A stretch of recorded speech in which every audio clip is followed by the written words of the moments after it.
जी, surface surface chemistry एक easy chapter है।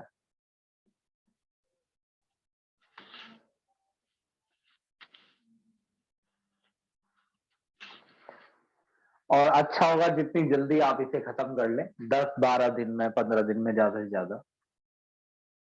देखिए, ये जो चैप्टर है ना, ये सरफेस के ऊपर है। Surface of solid and liquid, solid और लिक्विड के सरफेस के ऊपर। गैस भी, गैस के सरफेस नहीं होते हैं, गैस के मॉलिक्यूल पे होते हैं। और एज ए बल्क, अगर गैस के आपके पास 1 किलो 2 किलो गैस है तो उसका कोई सरफेस नहीं होता है, क्योंकि सरफेस होने के लिए पार्टिकल्स की कोई पोजीशन होनी चाहिए। अच्छा, अगर कोई भी सरफेस है सॉलिड, जल्दी समझ लेते हैं, जल्दी समझ में आता है ये। कोई भी सरफेस है सॉलिड, सॉलिड से समझना है, तो ये सरफेस है सॉलिड का। तो यहां बहुत सारे पार्टिकल्स होते हैं, इस जगह पर होते हैं।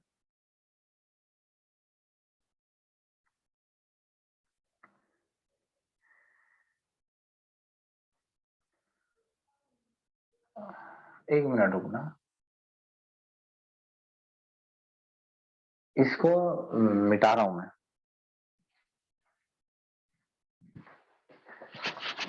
ये एक सॉलिड है और इसको ऐसे बनाओ।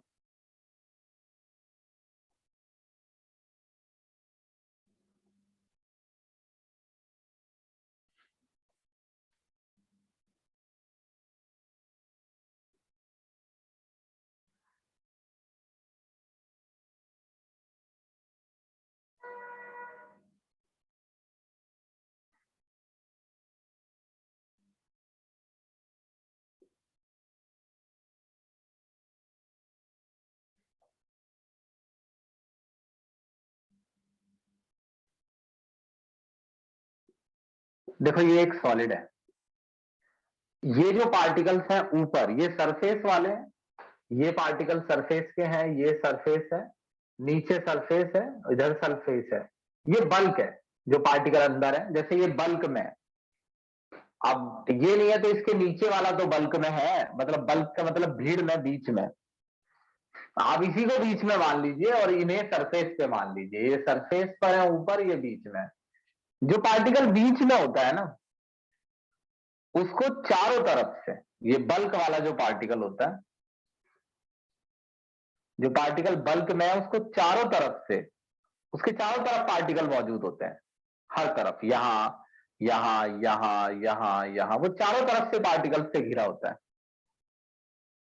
तो इसे, ये पार्टिकल जिनसे घिरा है, वो पार्टिकल अट्रैक्ट करते हैं, रिपेल करते हैं। यानी ये बगल वाला पार्टिकल इसे अट्रैक्ट कर रहा होगा या रिपेल कर रहा होगा, या ऊपर वाला इसे अट्रैक्ट कर रहा होगा। यहां पर, यहां दिखा देता हूं। फिगर जो है ना, उतना सेटिस्फैक्टरी नहीं बन रहा है जो जैसा चाहिए, इसलिए थोड़ी दिक्कत हो रही है। नहीं तो ये जो पार्टिकल है ना, ये बीच में है। जो बीच में पार्टिकल होता है ना, उसको चारों तरफ से अट्रैक्शन और रिपल्सन फील होता है। और चारों तरफ से का मतलब है कि इसके चारों तरफ पार्टिकल होते हैं। जैसे इसके चारों तरफ 1 2 3 4 और भी है, पीछे है। बल्कि इस स्ट्रक्चर में तो कोऑर्डिनेशन नंबर 12 या 6 होता है। यानी इसके चारों तरफ पार्टिकल मौजूद है और ये पार्टिकल उसे अट्रैक्ट और रिपेल करते हैं।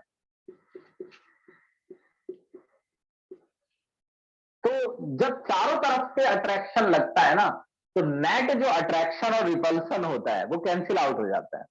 ये ठीक ऐसा है जैसे एक बहुत ही भीड़ वाली रैली के बारे में सोचो। एक रैली है बहुत भीड़ वाली, जिसमें 1,000 आदमी मान लीजिए बहुत क्लोजली एक दूसरे को टच करते हुए खड़े हुए हैं।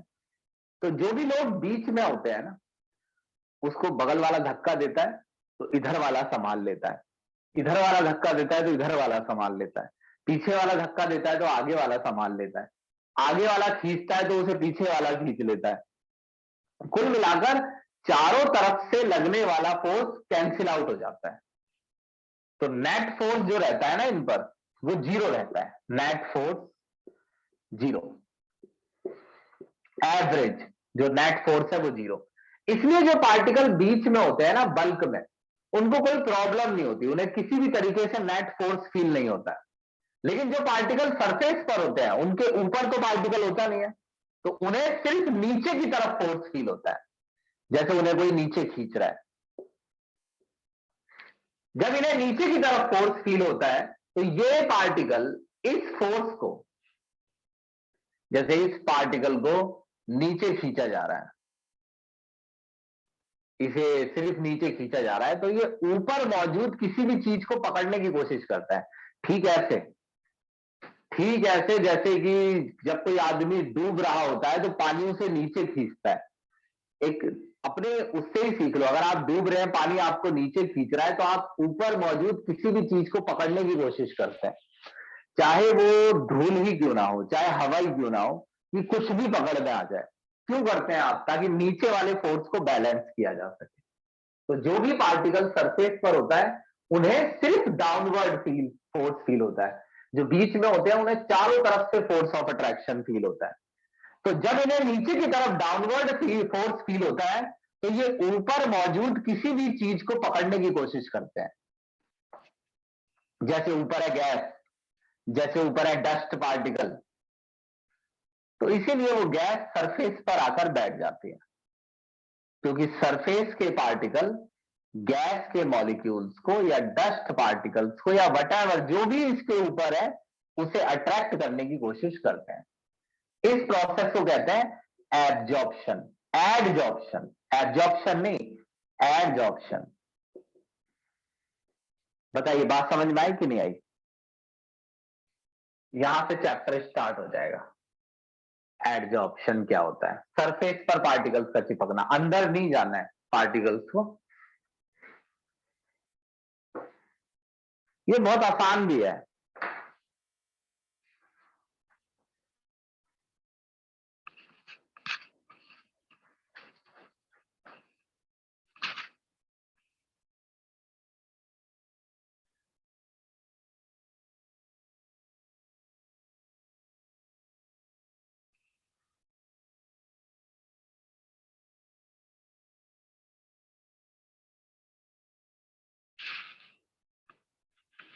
हम्म,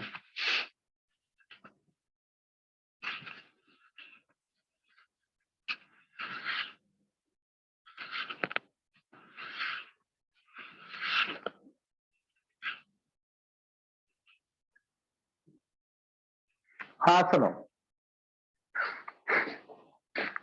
जो गैस चिपकती है ना, उसे एडजॉर्बेट कहते हैं। क्या गैस के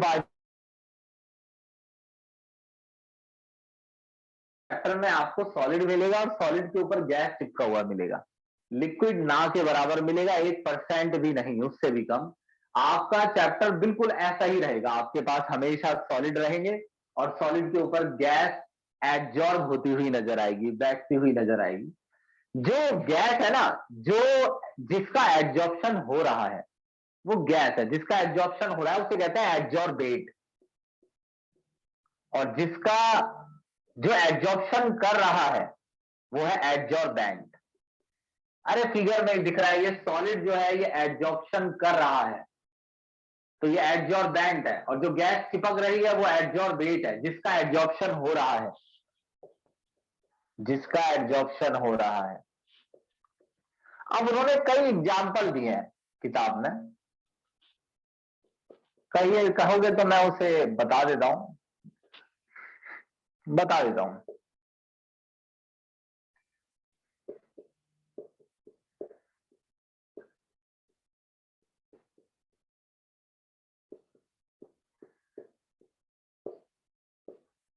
सुनो, ये जो पैराग्राफ है, ये मेरे हिसाब से, मैं तो इसको कभी ना पढ़ता हूं ना रीड करता हूं, आपके लिए है ये एग्जाम्पल है एड्जॉर्प्शन के। जैसे gas like O2, H2, NH3 taken in a closed vessel containing powdered charcoal, it is observed that the pressure of the, लाओ जी मैं बता देता हूं। अगर आप किसी क्लोज कंटेनर में चारकोल बिछा देते हैं, मान लीजिए मैंने नीचे चारकोल बिछा दिया है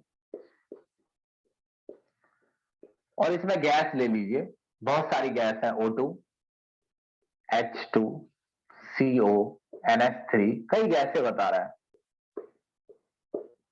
अब यहां पर आप एक इंस्ट्रूमेंट लगा के रखिए जिसे कहते हैं बैरोमीटर। बैरोमीटर जो प्रेशर मेजर करेगा। प्रेशर तभी आता है गैस का जब गैस के पार्टिकल फ्रीली मूव करते हैं, कंटेनर की दीवारों से टकराते हैं। कंटेनर की दीवारों पर जो फोर्स लगता है उसी को ही प्रेशर कहते हैं। लेकिन जब चारकोल डाला जाता है तो सभी गैस के मॉलिक्यूल चारकोल के सरफेस पर बैठने लगते हैं, और जब गैस के मॉलिक्यूल चारकोल के सरफेस पर बैठने लगते हैं तो जो गैस के पार्टिकल दीवारों से कोलाइड कर रहे थे उनकी संख्या घटने लगती है, तो ऑटोमेटिकली प्रेशर घटने लगता है। ये सिंपल, इससे भी सिंपल है, मैंने तो इसे कठिन वर्डों में ले लिया है। ये सीधा सा है, मेरे कमरे में बहुत भारी अमाउंट में गैस फैली हुई है, अगर मैं चारकोल अपने फर्श पर बिछाता हूं तो चारकोल उस गैस को अपने ऊपर चिपका लेता है, और गैस की तरह तभी बिहेव करती है जब उसके पार्टिकल फ्री हो मूव करने के लिए। किसी सरफेस पर अगर बैठ जाए तो आपको फिर गैस की कोई भी प्रॉपर्टी नजर नहीं आएगी, ना ही उसका प्रेशर। तो जैसे जैसे गैस चारकोल के सरफेस पर बैठती जा रही है वैसे वैसे प्रेशर घटता जा रहा है। चारकोल इस पूरे चैप्टर में सबसे अच्छा एग्जाम्पल है एडजॉर्बेंट का। एडजॉर्बेंट का मतलब एक ऐसी चीज का जो गैसेज को अपने सरफेस पर एब्जॉर्ब कर लेता है। एब्जॉर्ब नहीं सुनना है, एब नहीं सुनना है, एब्जॉर्ब सुनना है। एक और एग्जांपल पढ़ लो, ऐसे थोड़ा एंजॉय करो थोड़ी देर। एक है कि in a solution of an organic dye से methylene blue, when animal charcoal is added and the solution is well shaken, it is observed that the filtrate turn colorless, the molecule of the dye। एक example है कि जैसे अगर आपने एक container में methylene blue नाम की डाई ली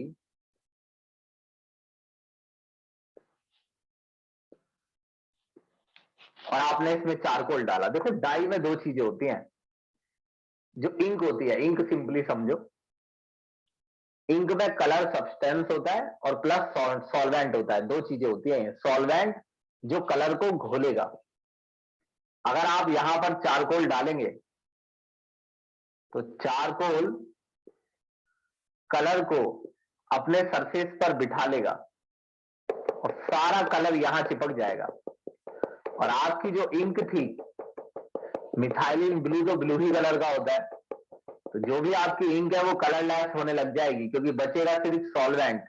सॉल्वेंट के अंदर से जितना भी कलर्ड सब्सटेंस है वो चारकोल के सरफेस पर बैठा जा रहा है।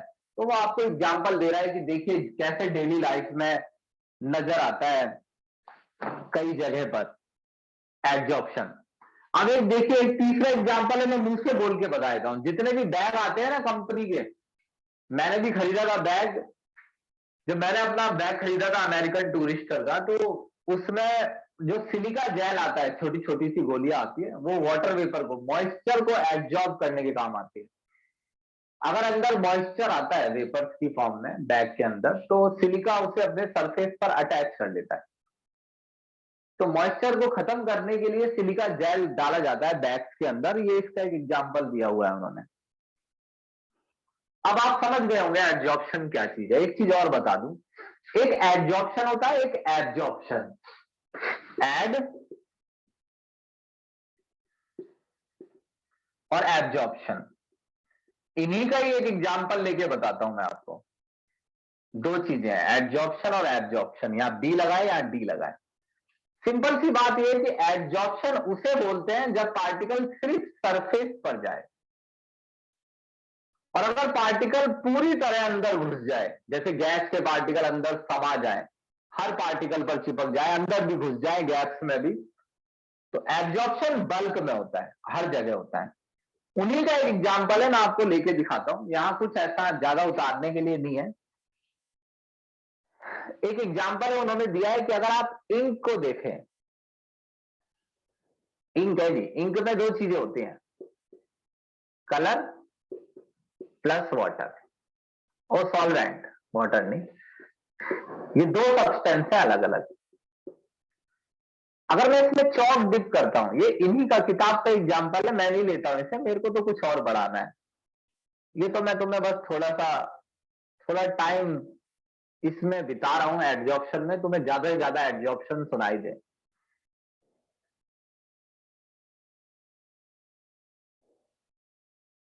अगर मैं एक चौक स्टिक को इंक में डुबाता हूं ना, तो आपको एक चीज नजर आएगी कि चौक के ऊपर इंक बैठ जाएगी,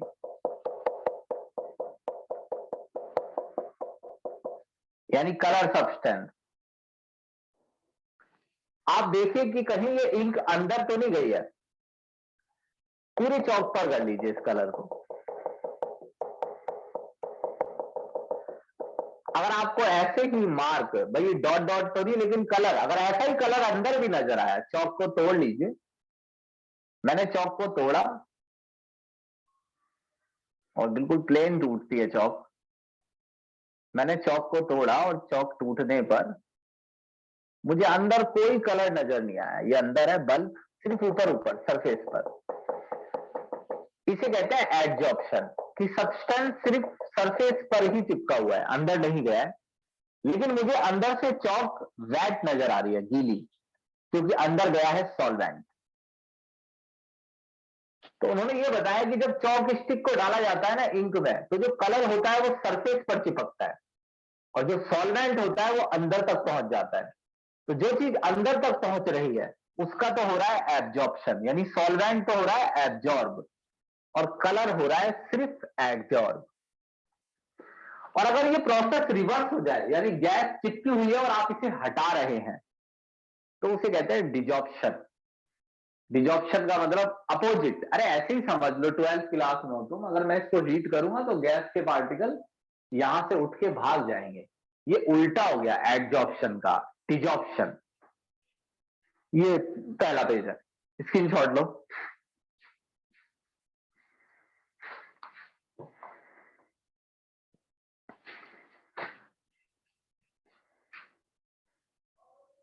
अब जरा ये सुनो,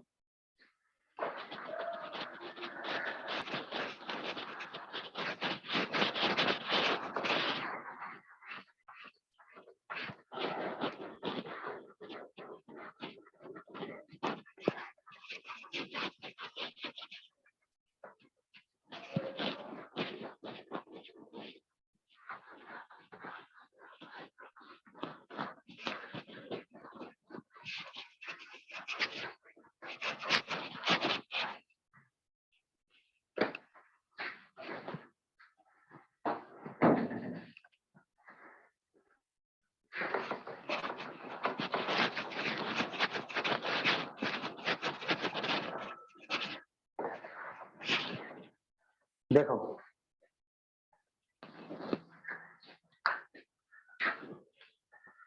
जब किसी सॉलिड के सरफेस पर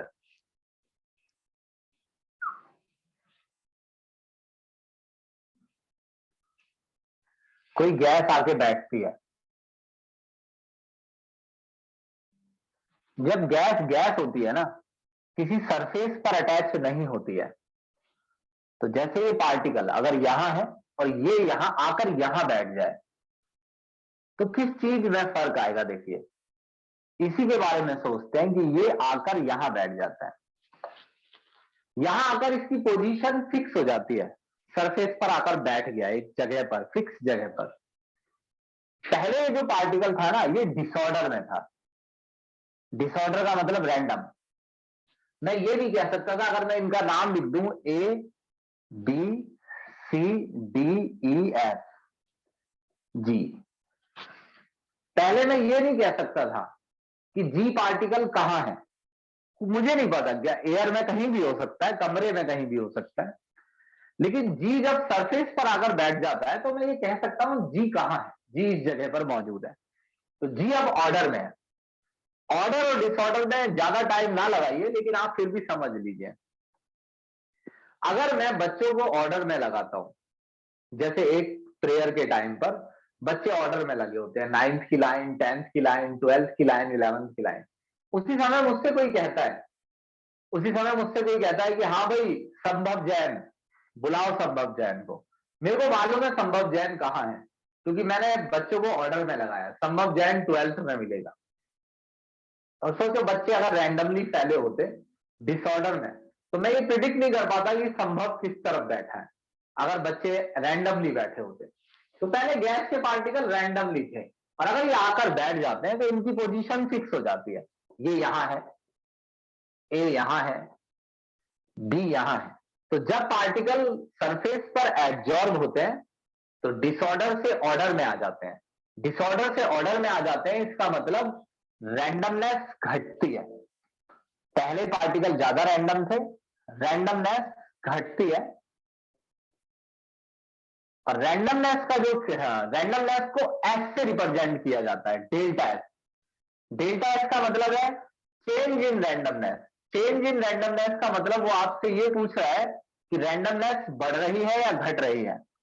रैंडमनेस, चेंज इन रैंडमनेस का मतलब है, अगर रैंडमनेस, हाँ, चेंज इन रैंडमनेस का मतलब वो आपसे पूछ रहा है रैंडमनेस घट रही है या बढ़ रही है। और दूसरी भाषा में इसे लिखा जाता है entropy, change in entropy. Entropy का मतलब है मेजरमेंट ऑफ रैंडमनेस, यानी एंट्रोपी ज्यादा तो रैंडमनेस ज्यादा, एंट्रोपी कम तो रैंडमनेस कम। तो जो एंट्रोपी में चेंज है वो नेगेटिव है। एंट्रोपी में चेंज नेगेटिव है, इसका मतलब है रैंडमनेस घट रही है। क्लियर है ये बात कि नहीं? क्लियर होगी ये बात। दूसरी बात, जब पार्टिकल एक सरफेस पर बैठ जाता है, जब पार्टिकल डिसऑर्डर में होता है, जैसे यहां ए यहां है, तब ए में ज्यादा एनर्जी होती है। वो उसके मूवमेंट से ही पता चल रहा है। ए बिल्कुल फ्री है, मूव कर रहा है फ्रीली, तो उस समय ए में ज्यादा एनर्जी है। लेकिन ए अगर आके बैठ जाता है यहां पर, तो फिर ए का मूवमेंट कम हो जाता है। ऐसा लगता है जैसे ए में एनर्जी नहीं है, इच्छा नहीं है चलने की। तो जब एक पार्टिकल किसी सरफेस पर अटैच हो जाता है तो वो एनर्जी रिलीज कर देता है। वैसे भी दो चीजें जब मिलती हैं तो एनर्जी रिलीज होती है, और यहां मिल कौन रहा है? सॉलिड और गैस आपस में जुड़ रहे हैं। जब गैस और सॉलिड आपस में जुड़ते हैं तो दोनों ही एनर्जी रिलीज करते हैं, सॉलिड भी और गैस भी। तो मोर एनर्जी से लेस एनर्जी स्टेट में चला जाता है। तो यानी कि अगर एक gas, free gas particle, free gas molecule अगर एब्जॉर्ब हो जाते हैं, यानी इनका एब्जॉर्प्शन हो जाता है,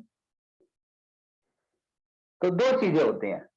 एक तो रैंडमनेस, गैस के मॉलिक्यूल्स की रैंडमनेस घटती है। ये मुझे बता देना, बाकी मैं पूछ लूंगा। रैंडमनेस घटती है, दूसरी बात एनर्जी भी घटती है।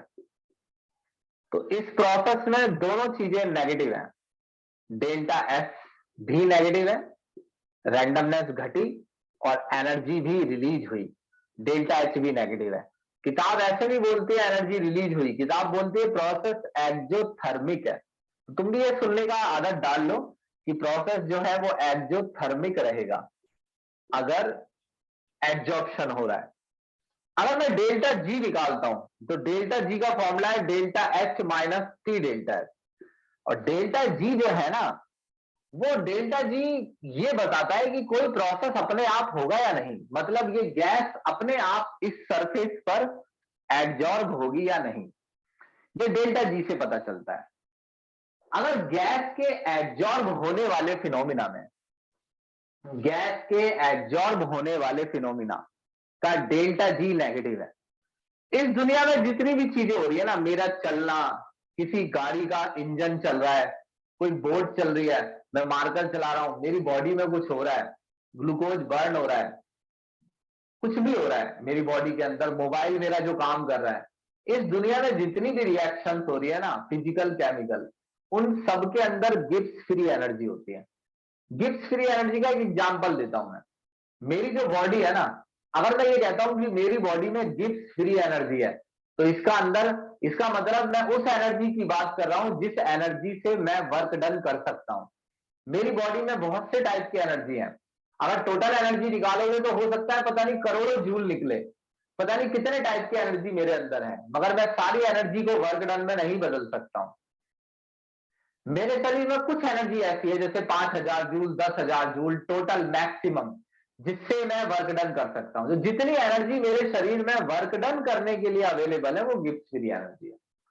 अब गिफ्ट फ्री एनर्जी, अगर कोई भी चीज अपने आप होती है, अगर मैं मारकर अपने आप उठाता हूं तो मैं अपनी फ्री एनर्जी का इस्तेमाल करता हूं। मैंने मारकर उठाया अपने आप, तो ये प्रोसेस स्पॉन्टेनियस है, मेरे लिए स्पॉन्टेनियस है क्योंकि इस काम को मैंने अपने आप किया है। तो मैंने मारकर के उठाया, ये प्रोसेस स्पॉन्टेनियस है, यानी अपने आप होने वाला प्रोसेस। स्पॉन्टेनियस प्रोसेस, जब भी कोई सब्सटेंस स्पॉन्टेनियस प्रोसेस करता है तो उसकी एनर्जी घटती है। जैसे देखिए मैं मारकर उठाता हूं तो मैं अपनी फ्री एनर्जी का इस्तेमाल कर रहा हूं। तो अगर मैं कोई भी काम अपने आप करूंगा तो मैं अपनी फ्री एनर्जी का इस्तेमाल करूंगा और मेरी फ्री एनर्जी घटेगी।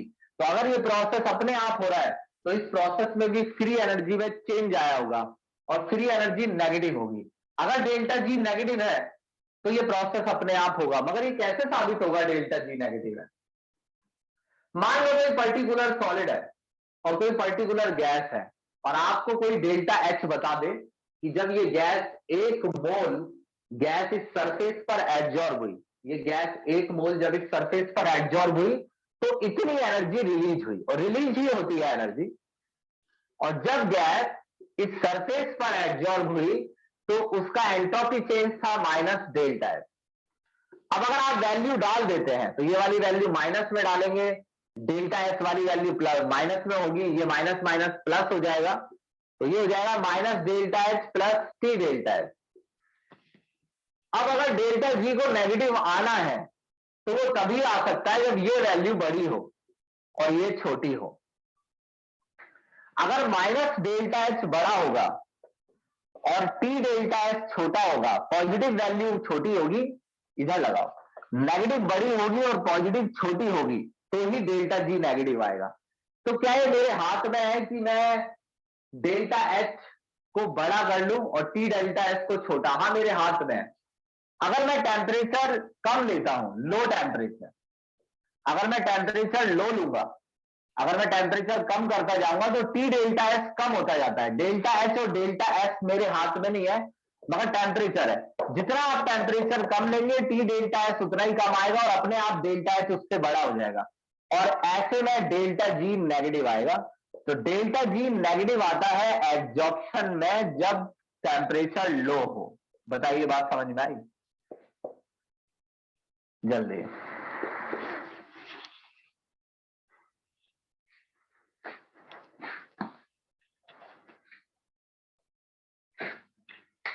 हाँ जल्दी बता ना, आगे वाला टॉपिक पढ़ाऊंगा जल्दी। ठीक है, अब सुनो, काफी बच्चों ने बता दिया है भाई। कुछ टॉपिक इसके ऐसे ही हैं जो ज्यादा मजा नहीं आएगा पढ़ने में भी, आगे आएगा जब थोड़े टॉपिक कठिन आए। कुछ ऐसे ही हैं तो सुन लेना, पूरा चैप्टर ऐसे नहीं चलेगा, कुछ ऐसे हैं सिंपल। रीडिंग करोगे इसकी अच्छी तो उससे फायदा होगा। क्या? रुको पढ़ लूं मैं।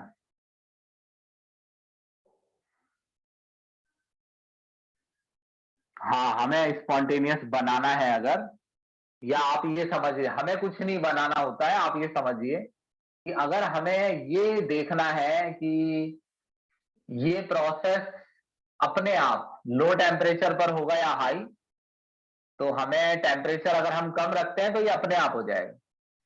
अगर टेम्परेचर ज्यादा रखोगे तो शायद ये होता हुआ ना दिखे एब्जॉर्प्शन।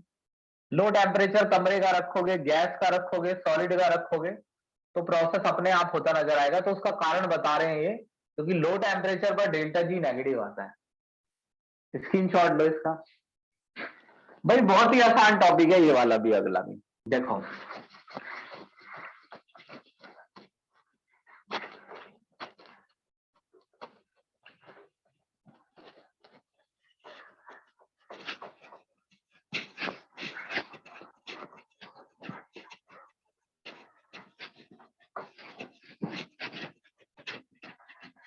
हाँ हाँ हाँ हाँ हाँ हाँ हाँ। अब सर्दियों में बोर्ड जो है ना, काला होने लगता है। सुनो, एक टॉपिक है फिजियोजॉर्प्शन, मतलब डिफरेंस समझना है फिजियोजॉर्प्शन कैमियोजॉर्प्शन में। फिजियोजॉर्प्शन, कैमियोजॉर्प्शन या कैमिजॉर्प्शन, भाई ये एडजॉर्प्शन भी है, ये एडजॉर्प्शन है। अगर देखो फिजियोजॉर्प्शन है तो इसका मतलब है गैस सिर्फ फिजिकली एडजॉर्ब है, सिर्फ फिजिकली एडजॉर्ब है।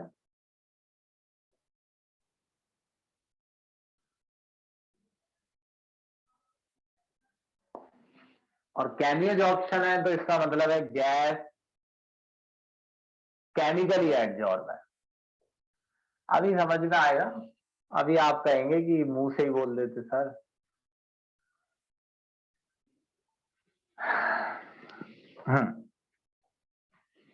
देखो ये निकेल है,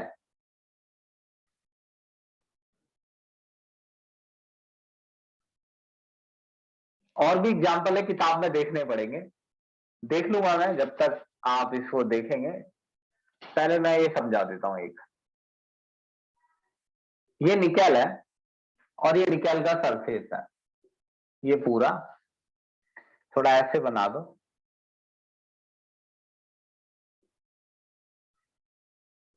और थोड़ा अच्छा दिख जाएगा, और तो कुछ ना बेटा जिंदगी में।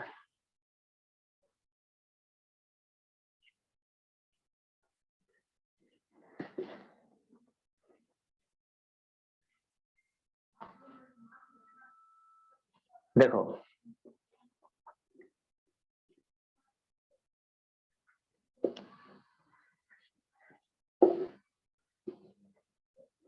ज्यादा ही कलाकारी कर दी मैंने। हाँ ये निकेल है, देखो अब ये निकेल के अंदर के आइटम दिख रहे हैं थोड़े, बस ये है।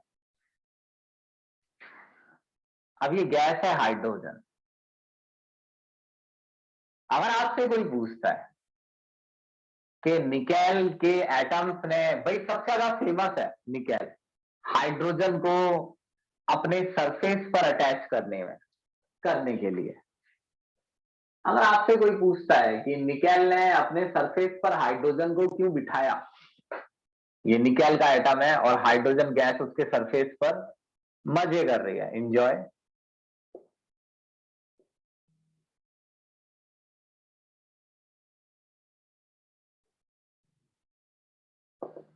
तो निकेल ने अपने सरफेस पर हाइड्रोजन को क्यों बिठाया, आपसे कोई ये पूछ रहा है।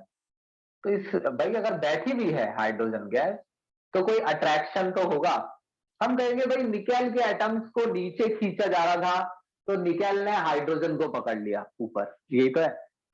मगर पकड़ा किस अट्रैक्शन से, तो वंडरवॉल, वंडरवॉल फोर्स से।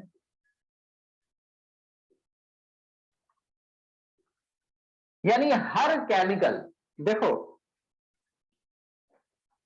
एक ग्रेविटेशनल फोर्स है, और नॉर्मली अगर हम देखें तो ग्रेविटेशनल फोर्स का कुछ पता नहीं है कि वो होता है या नहीं, लेकिन चलो हम मान लेते हैं कि ग्रेविटेशनल फोर्स पूरी कंफर्म से होता है। तो ग्रेविटेशनल फोर्स की डेफिनेशन ये है कि इस दुनिया में हर दो ऑब्जेक्ट एक दूसरे को अट्रैक्ट करते हैं। और एक खास बात यह है कि ये जो अट्रैक्शन है ये हर सब्सटेंस के बीच होता है, और सब्सटेंस के नेचर पे अट्रैक्शन डिपेंड नहीं करता है। हर सब्सटेंस के बीच ग्रेविटेशनल फोर्स होता है, बढ़ता घटता है वो बात अलग है, मगर ये नहीं होता कि ये सब्सटेंस है इसमें ग्रेविटेशनल फोर्स नहीं होगा, इस वाले में होगा।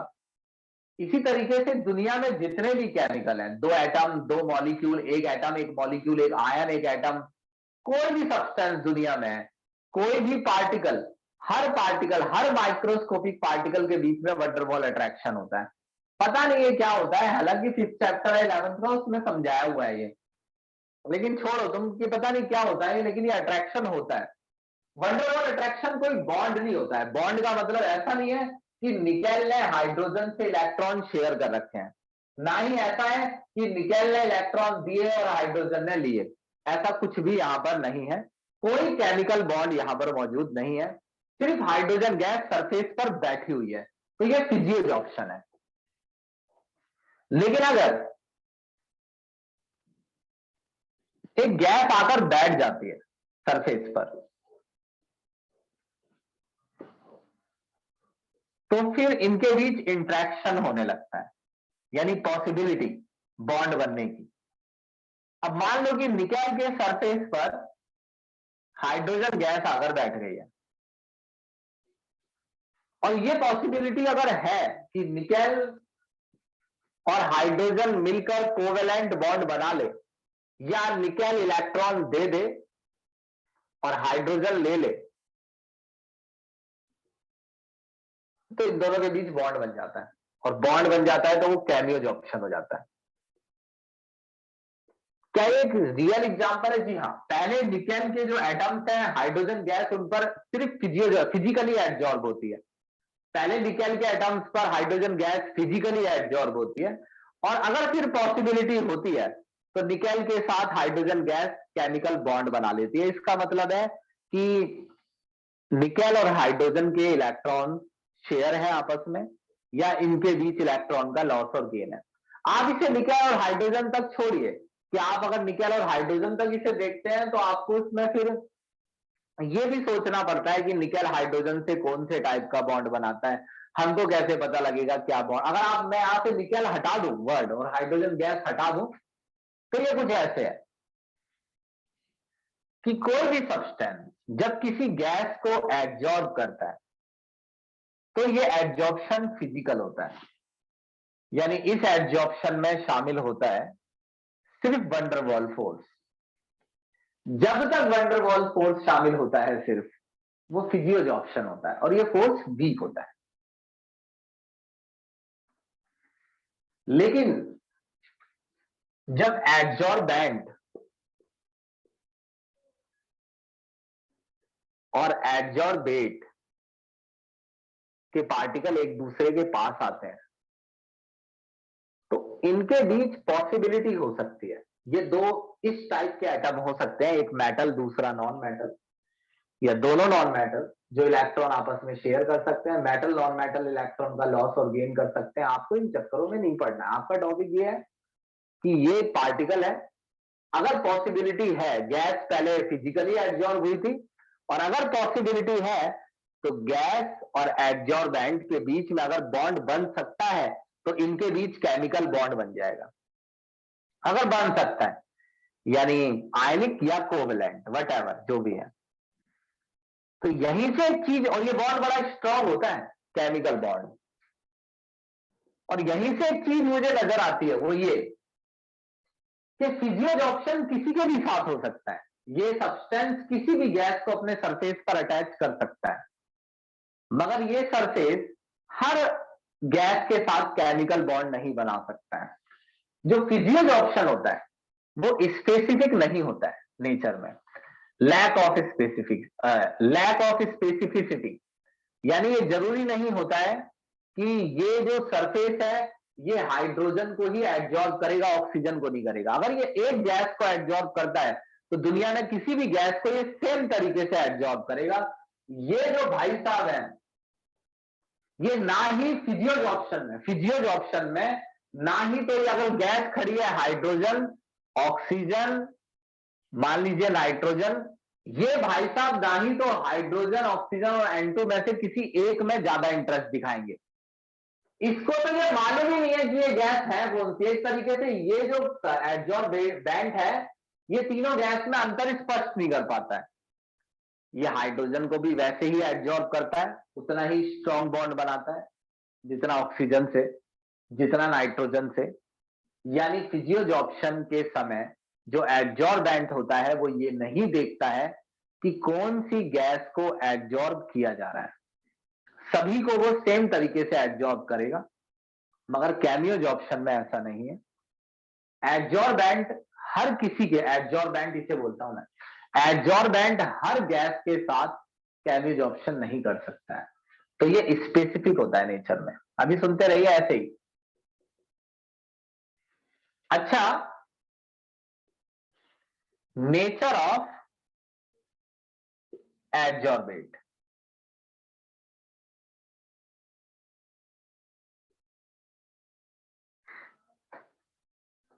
एक चीज देखिए, एक गैस है ए और एक गैस है बी। जो गैस ए के मॉलिक्यूल है ना, उनके बीच में अट्रैक्शन स्ट्रांग है। यानी गैस ए के पार्टिकल किसी भी चीज को स्ट्रांगली अट्रैक्ट करते हैं, अट्रैक्ट, स्ट्रांग अट्रैक्शन। और गैस बी के पार्टिकल कुछ इस टाइप के पार्टिकल हैं कि ना तो इन पर कोई चार्ज है, ना ही इनमें कोई पोटेंशियल है किसी के साथ बॉन्ड बनाने का, तो इनके बीच अट्रैक्शन वीक है।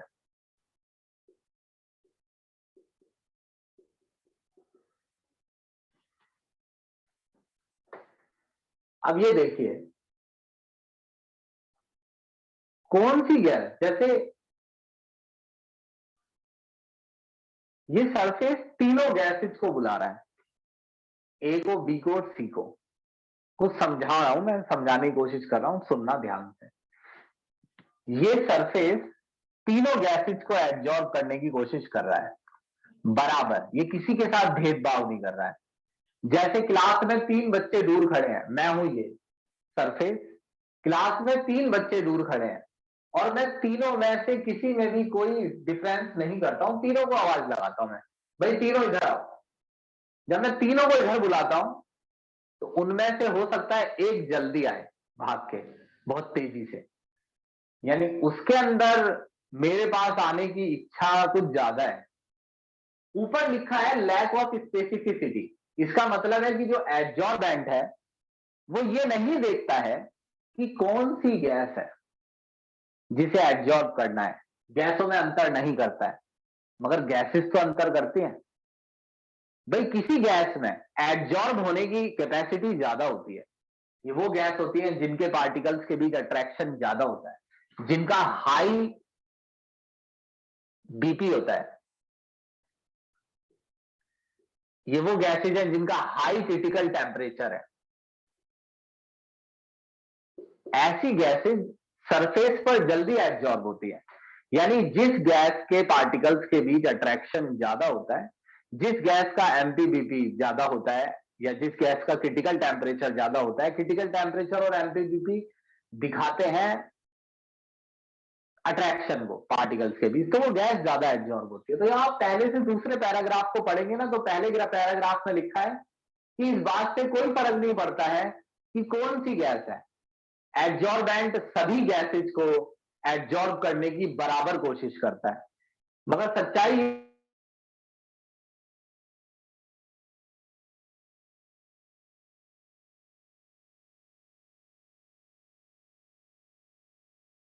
भाई किसी खास गैस को ये ज्यादा एब्जॉर्ब कर रहा है, किसी स्पेसिफिक गैस को कम एब्जॉर्ब कर रहा है, ये नहीं कर रहा है, वो ये कर रहे हैं एब्जॉर्बेट।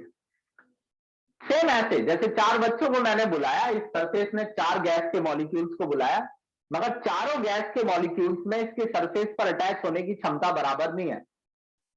मगर एड्जॉर्बेंट ने किसी के साथ भेदभाव नहीं किया है।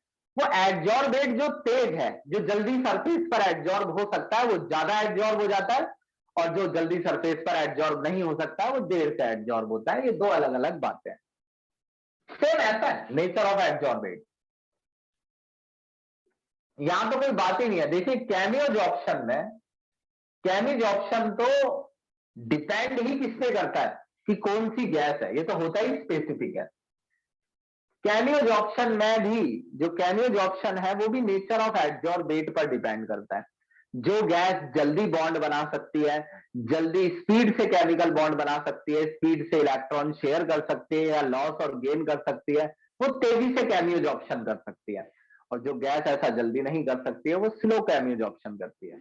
ये बताइए, बात समझ में आई दोनों?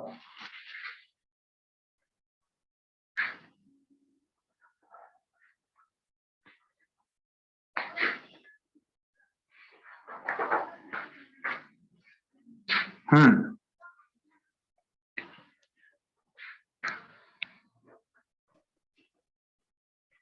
ठीक है, स्क्रीनशॉट लो जल्दी।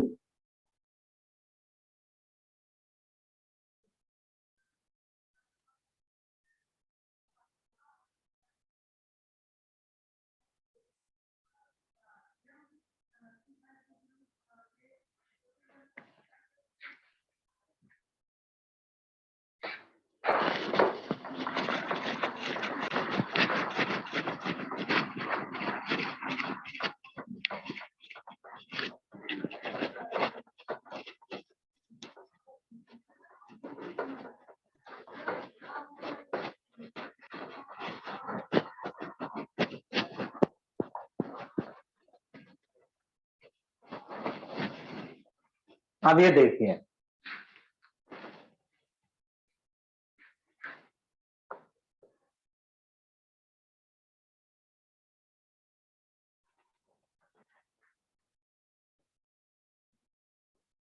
देखो रिवर्सिबल नेचर,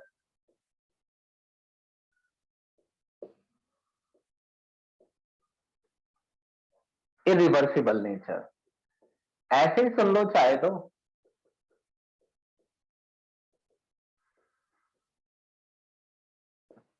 एक एग्जाम्पल देता हूं रिवर्सिबल नेचर का।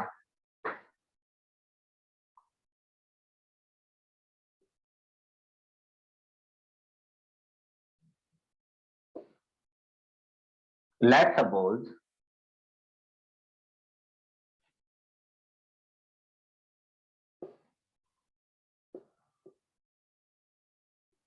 ये एक सरफेस है चारकोल का, और जब मैं पिस्टन को नीचे दबाता हूं तो गैस पर प्रेशर लगता है।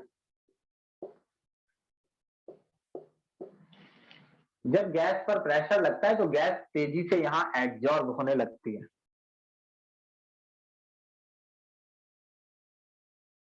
और अगर मैं पिस्टन को हटाता हूं, पीछे करता हूं, तो गैस के पार्टिकल भी यहां से छूटकर पीछे जाने लगते हैं, यानी डिजॉर्प्शन होने लगता है। ये रिवर्सिबल नेचर है कि अगर मान लो कि एडजॉर्बेट प्लस एडजॉर्बेंट दोनों का फिजियोजॉर्प्शन हुआ है, और जब फिजियोजॉर्प्शन होता है तो हीट रिलीज होती है, बहुत कम, लो हीट रिलीज। लेकिन हीट रिलीज तो हुई है, तो अगर मैं हीट वापस दे दूं, दोबारा गर्म कर दूं,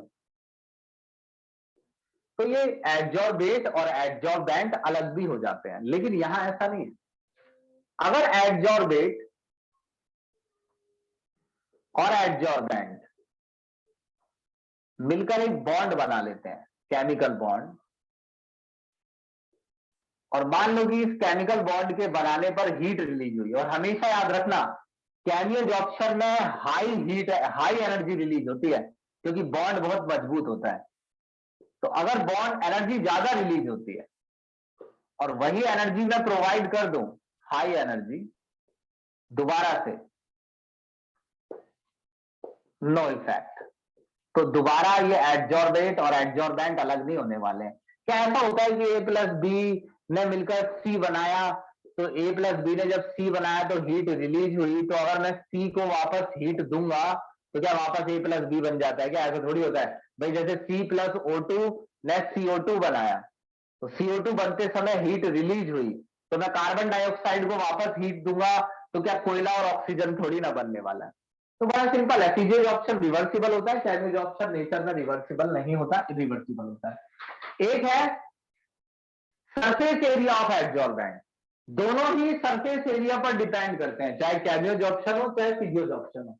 जितना बड़ा सरफेस होगा एडजॉर्बेंट का, इसका एडजॉर्बेंट का, गैस का नहीं, जितना बड़ा सरफेस एरिया होगा एडजॉर्बेंट का, फिजियोजॉर्प्शन हो चाहे केमियोजॉर्प्शन हो, दोनों ही उतनी ही तेजी से होते हैं। एक लास्ट है एंथैल्पी ऑफ एडजॉर्प्शन। फिजियोजॉर्प्शन की जो एंथैल्पी होती है वो लो होती है, क्योंकि इसमें बॉन्ड वीक बनता है। केमियोजॉर्प्शन की जो एंथैल्पी होती है वो हाई होती है, क्योंकि इसमें बॉन्ड स्ट्रॉन्ग बनता है। बस इतना ही है। इसके बाद जो चैप्टर है वो थोड़ा उस टाइप का है, समझने और समझाने वाले टाइप का। तो आज क्या है, फ्राइडे संडे लूंगा मैं क्लास, जहां तक है, हो सकेगा तो संडे लूंगा, या देखता हूं कल क्या हो सकता है। ठीक है जी, फिर पढ़ाऊंगा, बस इतना काफी है। चलिए।